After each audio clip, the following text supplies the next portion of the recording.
Now, this is an important part of the walk designer, because if you have a length of your walk that has too many frames, the walk will be awkward, or if you have too few frames, the walk will be awkward. So let's start with 120 frames, that's 4 seconds, and we'll create a new animation layer.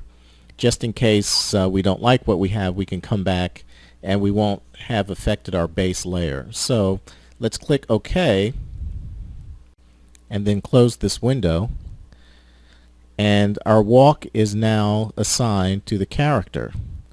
And as we scrub through the timeline, we can see our character walking with his head turning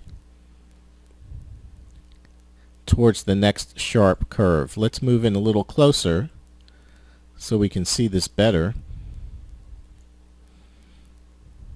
and we'll play it at full speed. Well, what we have here is a camera movement, which we didn't really want. So I'm going to go into the animation palette, and this is where you find all the keyframes.